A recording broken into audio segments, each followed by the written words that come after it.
Hey guys, Jake Carlson here, host of the Modern Leadership Podcast. Are you ready to focus on amplifying your leadership superpowers?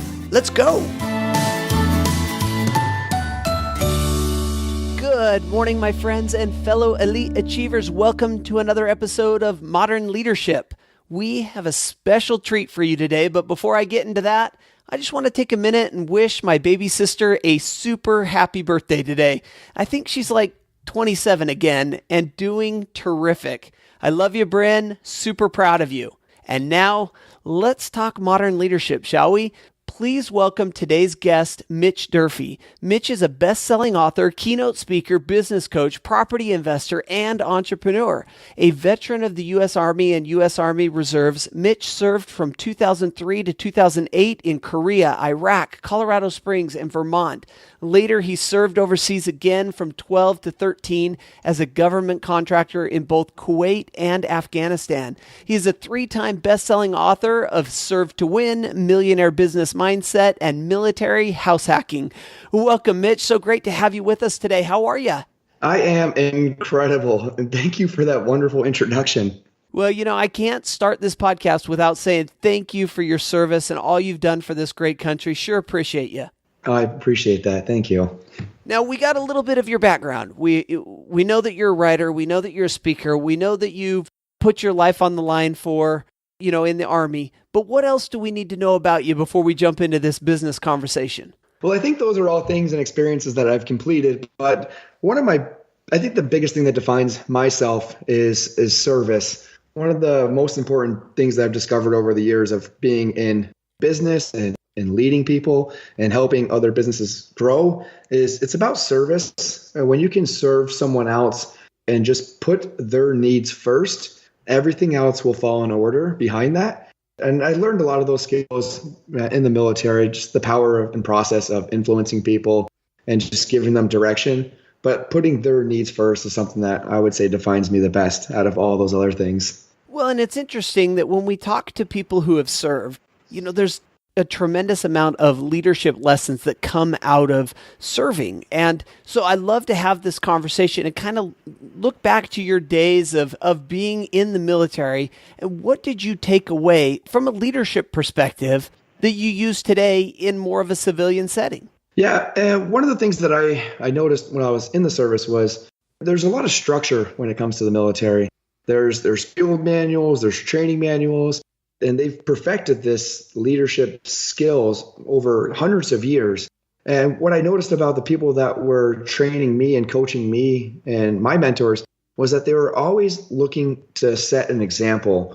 And they always made timely decisions. They had a technical background that was just based from experience. And they were always looking to do self-improvement. And I just took all those things that I observed from the military and just consumed it for the years. And it was just something that I think it made other people have these skills built into them, but sometimes they just don't see it and they can't replicate it until they have a good leader in their life. Yeah, one of the things that you said that's very fascinating to me is this idea of timely decisions. Now, you qualified it by saying, they come to the table with this background, with this expertise, with this knowledge. But it's so important that they're making these timely decisions. And I wanted you to jump into that a little bit. Yeah. Well, in the military, our decisions were it was a very fast-paced operation. Like I said, I deployed to Iraq and Afghanistan. And while I was in Iraq, sometimes, when I'm talking to other military people, we just kind of relate to the experience. But when we're driving down the road and, an explosion goes off or we get hit with a small arms fire, in that moment, we're just flooded with adrenaline. And that helps with making the decisions, but making a qualified decision is really a life or death situation. And when you're in business, a lot of times it's not as life or death. So you have to be able to tune that back, but still make a decision, because without making the decision, then you don't ever make that forward progress. But a timely decision, I think it does expand and contract depending on the situation. But getting valuable information from the people around you, actually taking the time to listen to other solutions, is something that you have to step up as a leader, but actually taking the time to listen long enough to be able to make a decision and move forward.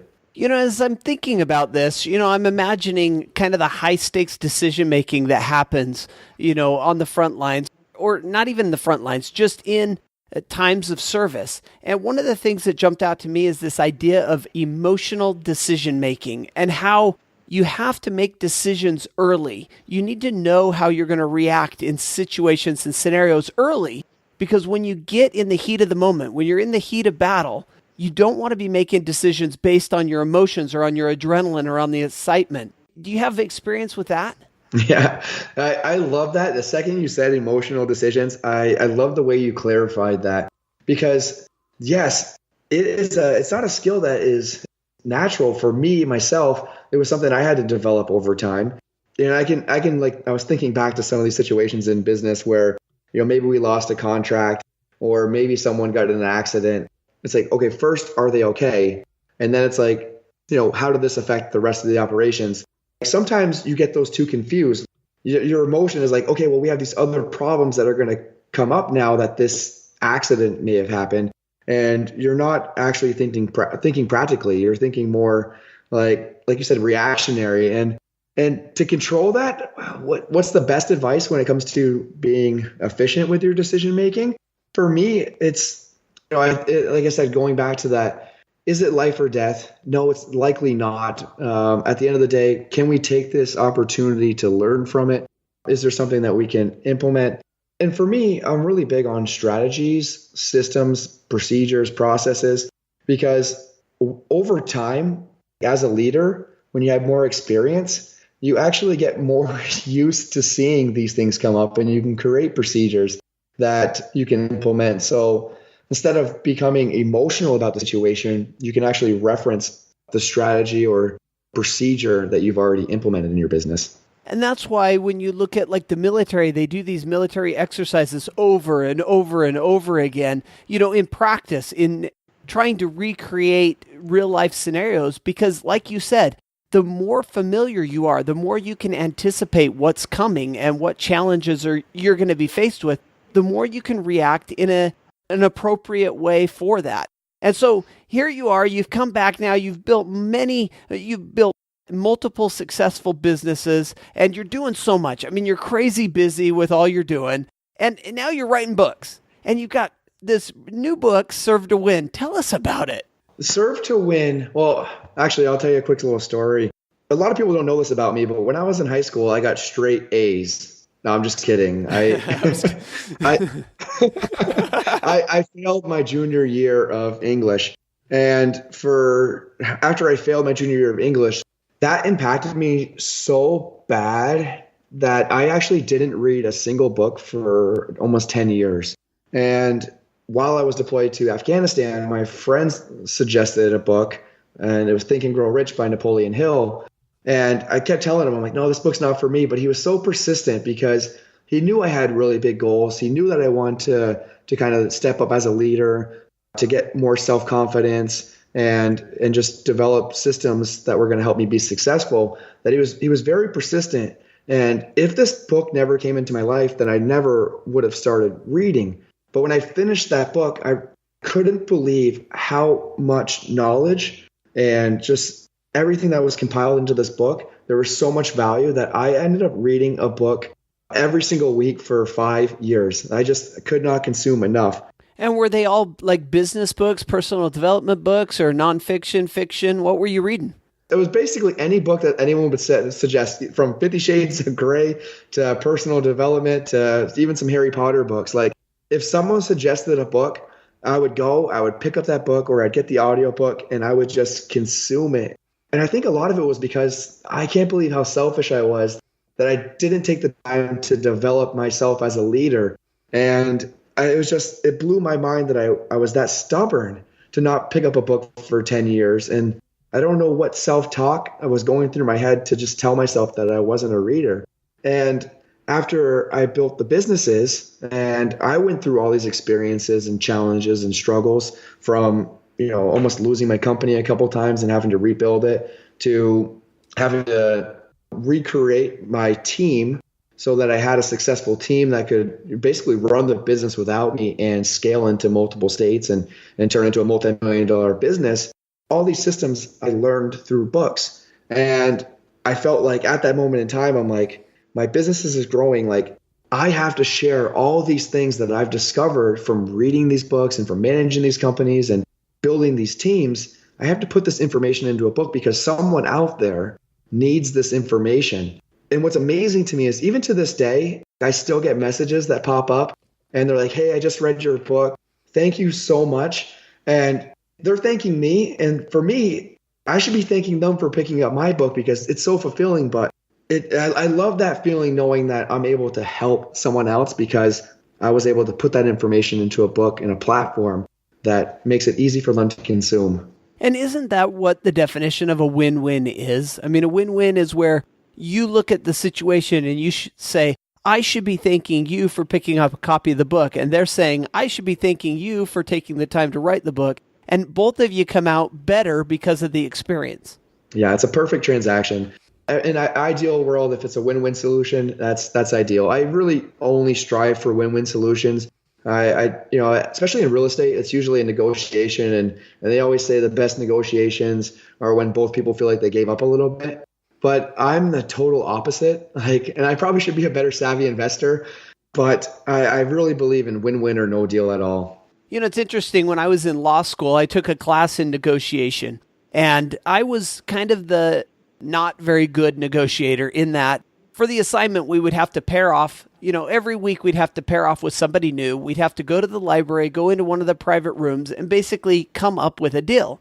And I was the one that was always like, well, if it's good for you, it's good for me. Let's work it out. But you'd get in there with people who were just ruthless. I mean, they were not giving up an inch. And the tension in the room and the adversarial nature of it just wasn't for me. And it's interesting, now to this day, I've never been a courtroom lawyer. I mean, I'm not a prosecutor. I'm not a defense attorney. I'm not a litigator. I'm not a courtroom guy because I'm not the type of person that goes in and creates that adversarial nature. I'm more of a transactional, let's work together. Now, one of the things that you said that really jumped out to me, and I don't know if you even noticed that you said it, but I want you to dive into it when I bring it back up. And that is, you said, I'm selfish for not developing myself as a leader. And I think that's a very interesting idea. And so I wrote it down when you were saying it, and I wanted to bring it back up. How are we, and I don't want to point the finger at you, but all of us as leaders, how are we selfish if we don't take the time to develop ourselves as leaders? I think it's absolutely critical to set an example. And I did kind of pass over that really quickly. As a leader, I think you have I feel like you have an obligation to keep your people informed and also to know your people and to look out for their welfare. If you have the ability to learn a skill and to be able to, for lack of better words, simplify it, then you should be doing that as frequently as possible. Like you should be reaching, down and helping out your subordinates or the people that you're responsible for as frequently and as often as possible. So if I'm not taking the time to develop my skills and pushing the bar higher, then I'm not able to shorten the path for those that are behind me.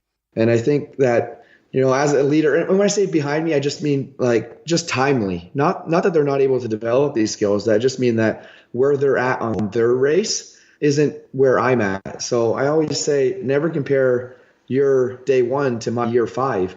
Sometimes people look at me like, you built these businesses, you wrote these books, but I've worked a lot to get it. I gave up a lot of time to do this because I know that by giving up this time now, then I'm able to pull more forward with me for the longer side of the race. Yeah, one of my favorite quotes from Dave Ramsey when he talks about, are you willing to live today like nobody else will so you can live tomorrow like nobody else can? And that's really what you're saying. You're saying, look, I didn't get here overnight. I'm an overnight success that took 5 years of hard work, sacrificing certain things in my life to make sure that I had time to write, to invest, to build businesses. And that's where I wanted to go next. And that is, you read for 5 years a book a week. That's an awful lot of books. And the question I have for you, and by the way, I'm a voracious reader as well, and I typically try to do a book a week myself, but I'm a 3Xer, and I do it on Audible, so it's not quite as timely. Oh, well, there you go. You and I both. That's amazing. Let me ask you this. can we find ourselves in this study paralysis where we spend so much time trying to learn how to do things that we never actually do things? Mm-hmm. Yeah. I think, first of all, I love that you're a 3Xer too. We are very few and far between. That's awesome. We got a club. Yeah. I go back to this even for myself. There's a fine line between knowledge or education and entertainment, right? Because if you just have the knowledge and education and you never take action, then you're never going to get the results. So I am frequently saying, yes, you have to consume knowledge, and you should take time for personal development every single day, for as often as you can, if not, progress, not perfection. But education without action is just entertainment. So what I mean by that is it's a balance, right? Like everything in life is a balance, and balance isn't just like equal. Balance means give a little here, take a little there, take a little here, give a little there. And it's a back and forth kind of motion. So I like to get as much education as I need, but then I also like to ready, fire, aim, right? So when I have enough information, then I take action and then I figure it out on the other side. So going back to that, being able to make a timely decision, right? Mm-hmm. And it plays into it. Yeah, and I couldn't agree with you more. In fact, it's funny that you say that. And you and I are probably on very similar journeys throughout our lives, Mitch. In 2017, I read 52 books. That's one a week. In 2018, I decided that I wasn't going to read 52 books. I was going to read 12. And so during the year 2018, we had the Modern Leadership Book Club. And every month we would just read one book. And every podcast, we would talk about, that one book or that one learning, and then we'd write about it on the the blog and on the website. And the reason is because I agree with what you're saying. There's too much entertainment. There's too much just reading about what other business leaders are doing and not enough applying. And so we took that opportunity to go deeper, an inch wide, a mile deep, as opposed to a mile wide and an inch deep. So I completely resonate with that, and I love that. The other thing I wanted to ask you about is you mentioned that you almost lost your company a couple of times, and we're storytellers on this podcast, and I want to hear the story of what happened. Well, as our business was growing as fast as it was, I didn't have the skills to really have a team that could support the growth. So we fell into what a lot of businesses fall into, and it's hiring out of necessity and not being practical about those decisions, not having a hiring process or not having systems and procedures in place. And essentially what happened, and again, as much as it hurts me to, open up the guard and say it's 100% my fault when I was doing everything I could to make it work, there was things and decisions that I didn't make fast enough. I think a lot of leaders, just even business owners out there, struggle with having that communication where I think it's like between 60 and 70% of leaders don't want to have communications with people that they work with because they're either afraid that they're going to make a mistake or make a wrong decision or lead them in the wrong way, or they just want to avoid conflict. And getting over that is very difficult sometimes. And that's really what happened is there was things that were going on in the business that I really should have pulled the trigger on. I should have released the people back into the wild or into the hiring field again earlier on. And really it was affecting the entire team, right? So we hired a couple bad people, put them into management positions to basically so I could step back and focus more on the vision. And I didn't have the discipline a few years ago to be able to make those tough decisions. And we got in over ahead on a couple projects and they never paid. And I kept trying to self-fund it where I was, putting things on credit cards and selling other things and working longer hours. So I was working extended hours to be able to pay payroll for the people that I hired that weren't doing what their roles were in the company. And the funny thing is, like, the exact thing that got me into this situation was the only thing that could actually get me out. Like, I had to make the tough decisions. I had to create systems and procedures. And I had to I literally ended up having to get rid of a third of my business. Like, it was all these employees I had to let go. And I remember being like in absolute tears.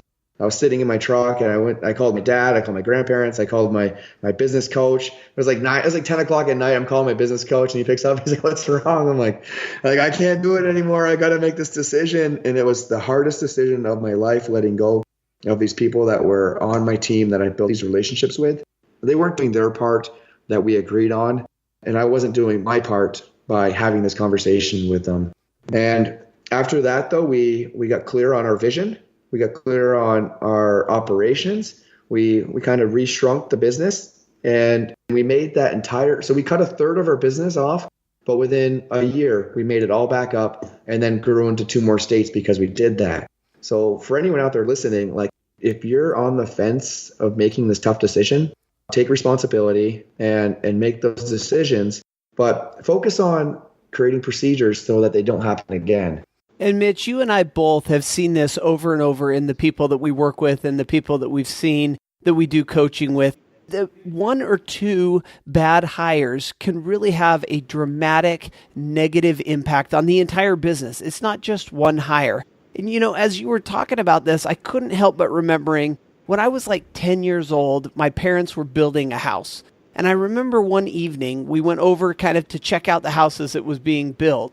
And we went down into the basement and it was still just, they had laid the cement, but they had just started doing the framing. And I remember my dad kind of looking at the wood and he noticed that the 2x4s that they had put up for the walls had a bunch of knots in it.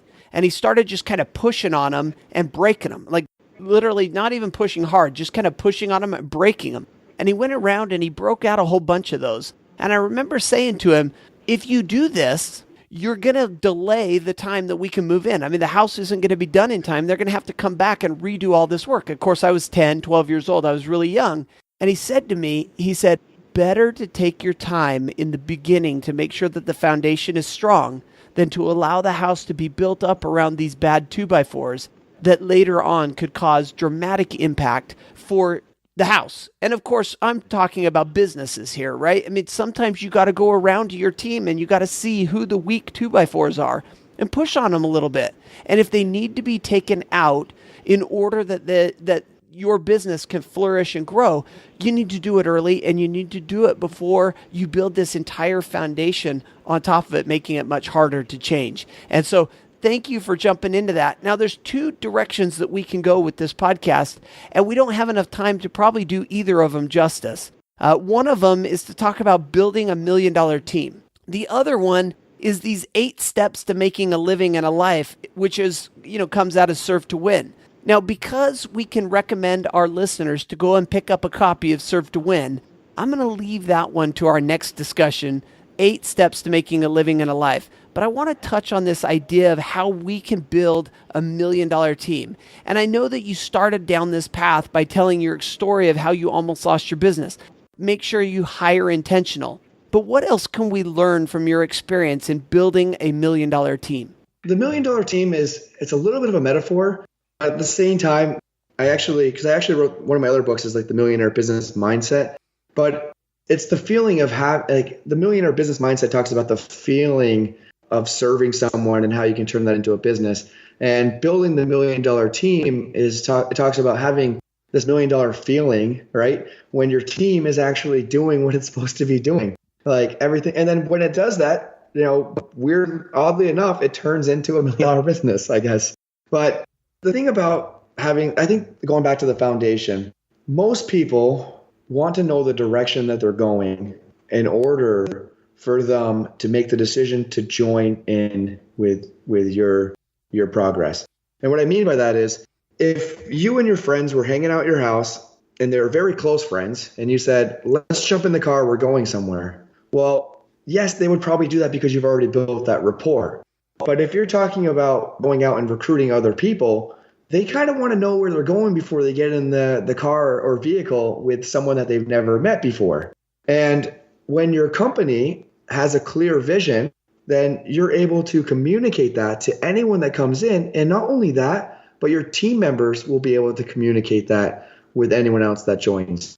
So fundamentally, the foundation of the $1 million team is just getting clear on your company's vision and then kind of working from there.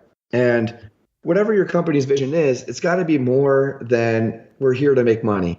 Yeah, and I think that too many people out there think that that's what their company vision is. I mean, that's what we're here to do, is to make money. And I love this idea that $1 million team is a mindset. It's not a reality that you have $1 million, but you act like $1 million team, and then you become $1 million revenue generating business. And, as you said that, I thought, when you're having a great day and someone says, how do you feel? And you're like, oh, I feel like $1 million. Right.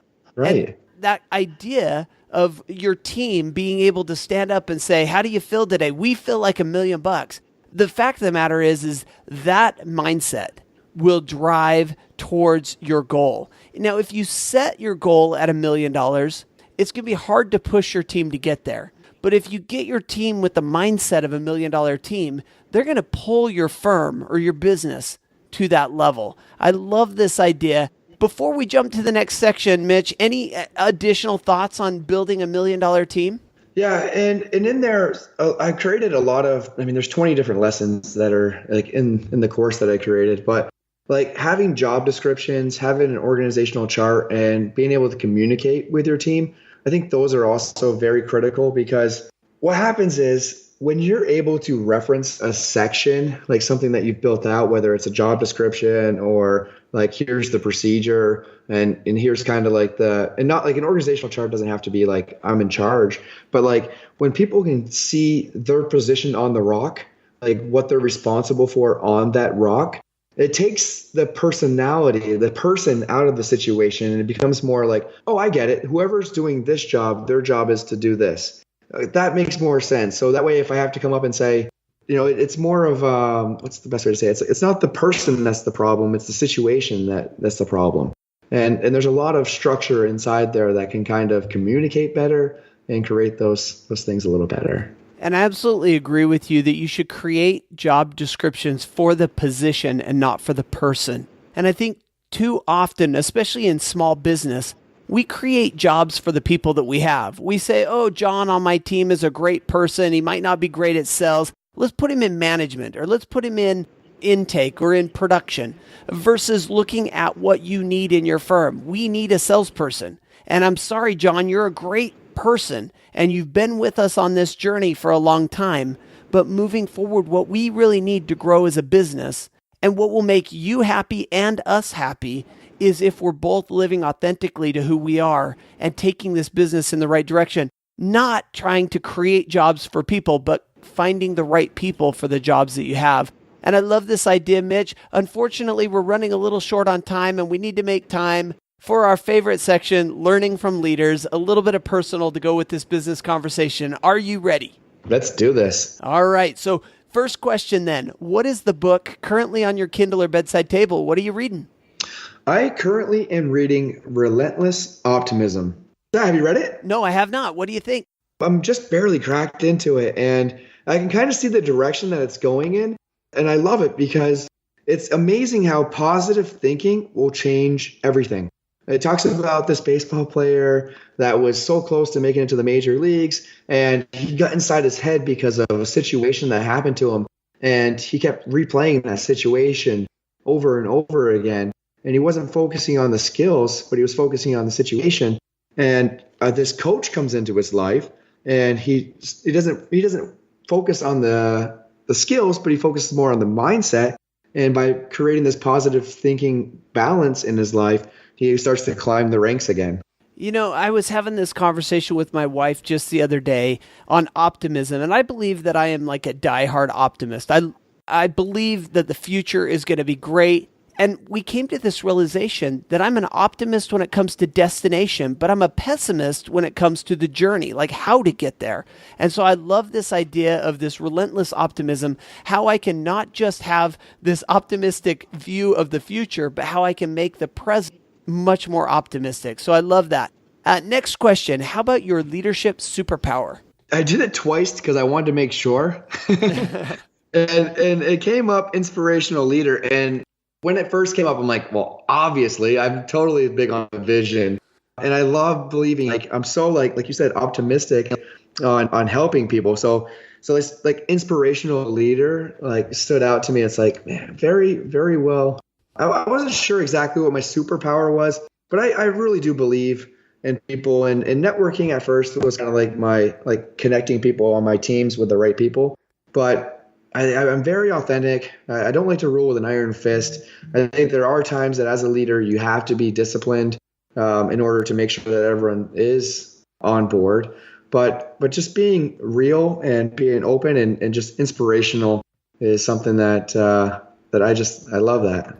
Yeah, very cool. And you're referring to the Leadership Superpower Assessment that can be found on jakeacarlson.com/superpower, that anybody listening can jump over there and take it and find out what platform you lead from, whether it's inspiration like Mitch or accountability, adaptability like myself, problem solving or confidence.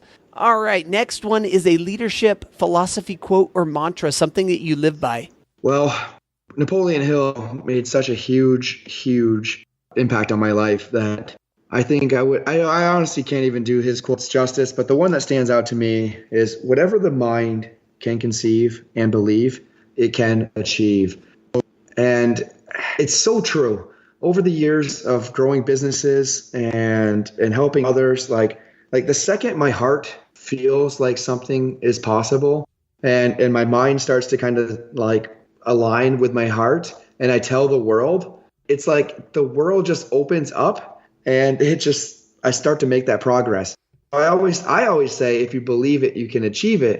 But it always goes back to Napoleon's, like wherever the mind can conceive and believe, it can achieve. And I believe that when you're out there looking for opportunity, there's this choreography in the universe. I call it universal choreography, that opportunities swing into your path as long as you're aware and keeping your eyes open to recognize them. So I love that. Anything by Napoleon Hill, I love. And our final question today, Mitch, the book most often gifted.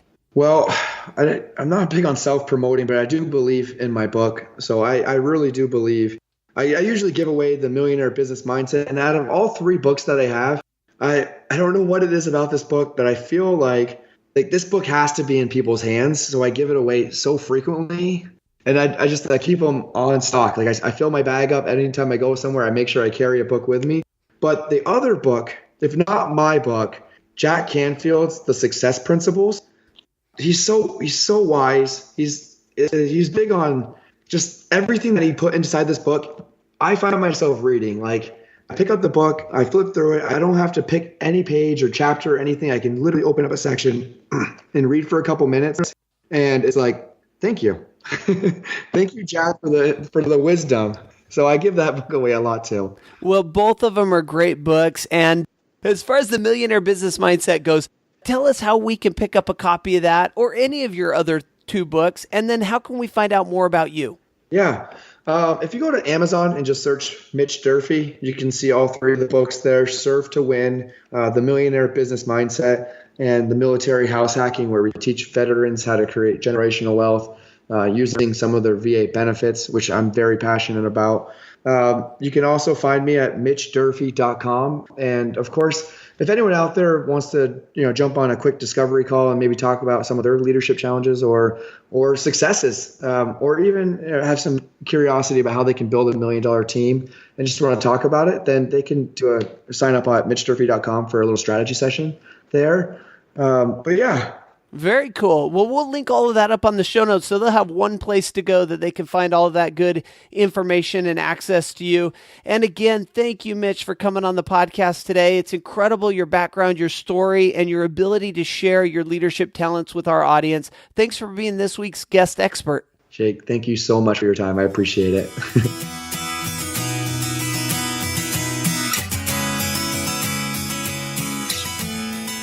All right, my friends.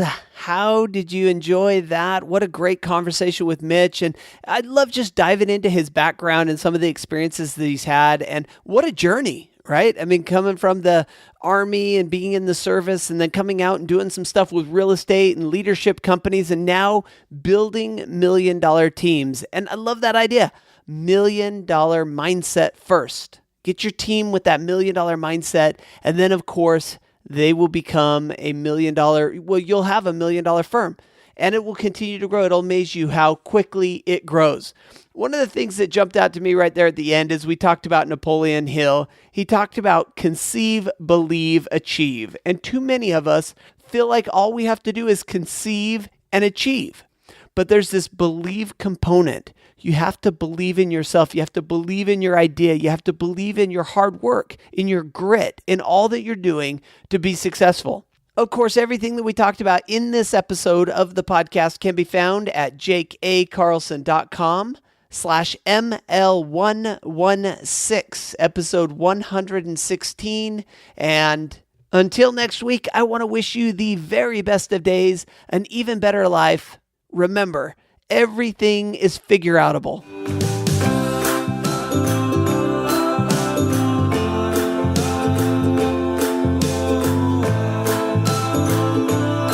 Thanks for listening to the Modern Leadership Podcast.